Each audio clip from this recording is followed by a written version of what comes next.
Hello everyone, my name is Sharaf. I'm here to introduce you to one of the most important lessons. It's a vocabulary lesson.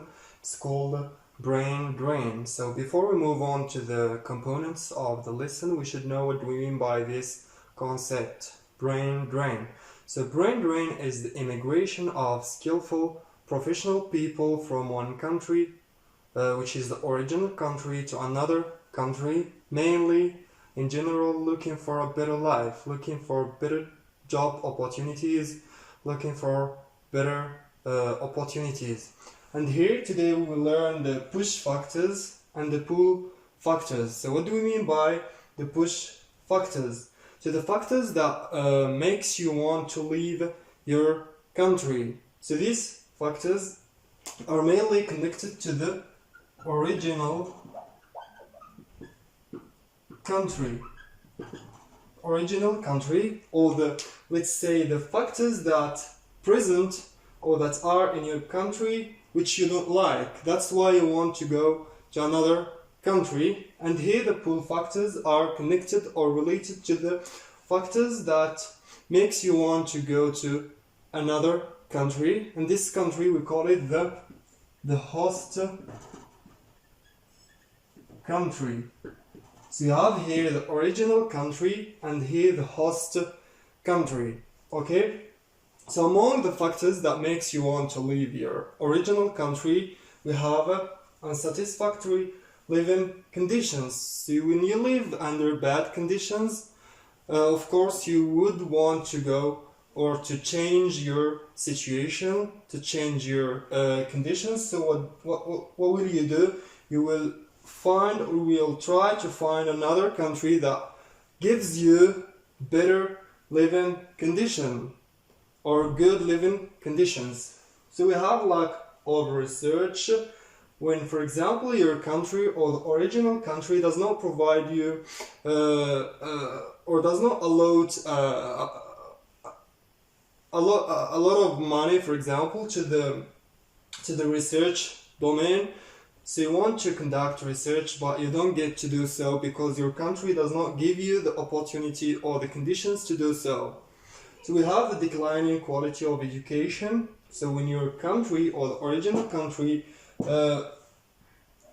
has a bad quality education, so you would like again to change the situation. You would want to go to another country in which there is a good or a high quality education. So you have social unrest. So social unrest when your country, for example, or the original country is living under, for example, war or political conflicts. So when you have conflicts, for example, or war or revolutions in your country, you would like to change the country. We have discrimination in appointments. So what do we mean by discrimination? Discrimination is like racism, but it's less than racism. For example, when you want to enter the job market, you don't get to do so because there is no equal opportunities. That's why we call it discrimination in appointments. Sorry. We have low wages or income. Here we are talking mainly about salaries and the money that you get from doing a job or a task. So in the original country, you have low wages and low income. That's why you want to go to another country or to the host country in order to enjoy the opposite, high wages and income.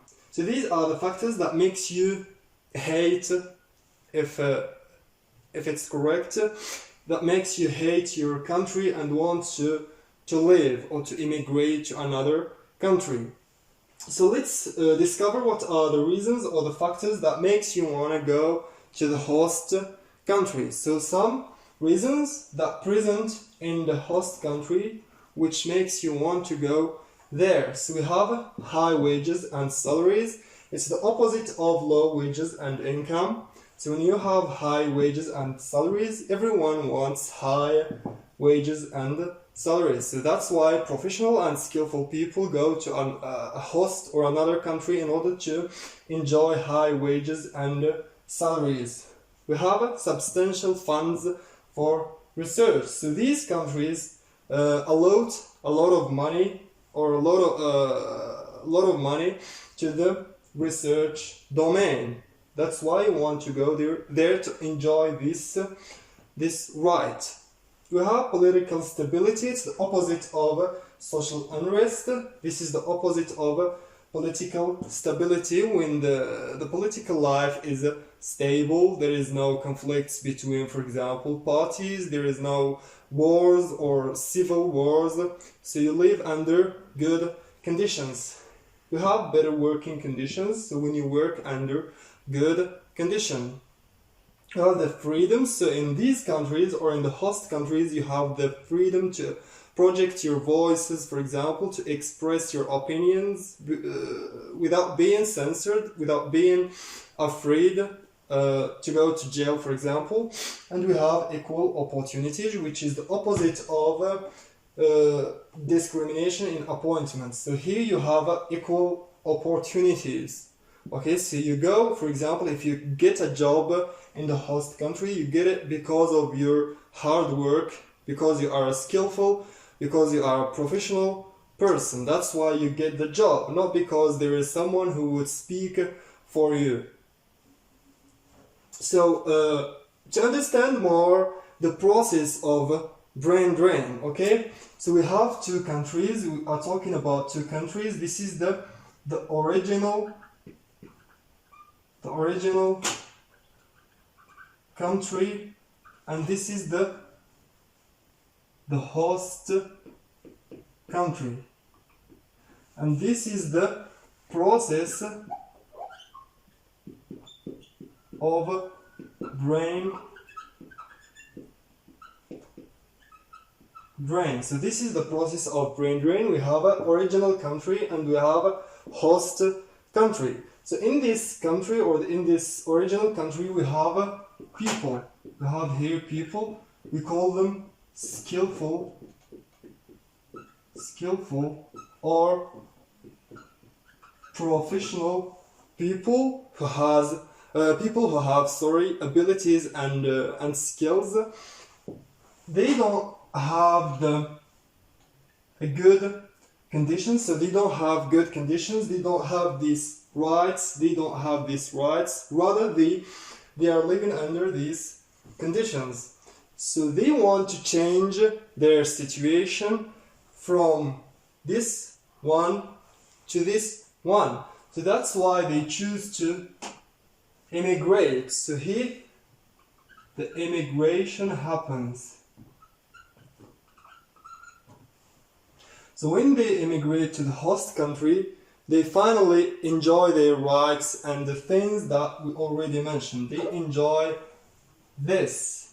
So that's why they travel or they immigrate from the original country to the host country. And the original country, here we can take an example of Morocco. So here we are mainly talking about underdeveloped country. Underdeveloped country is always the original country, and we have the host country is usually developed country. And this developed country we can take as an example Canada. So Canada is a developed country. So we have here people or skillful professional people immigrate from Morocco to Canada, which is the host country, looking for these factors or these conditions. That's why they immigrate to the host country. So this is some vocabulary related to the umbrella term brain drain. So when we are talking about brain drain, we have to make or to bear in mind, we have to know these words. So we have here some vocabulary that has to do with brain drain. So the first one is brain drain. So mainly it's the immigration of skillful people from one country to another. So this is a short definition, a small definition about brain drain. So scholar is a person who is knowledgeable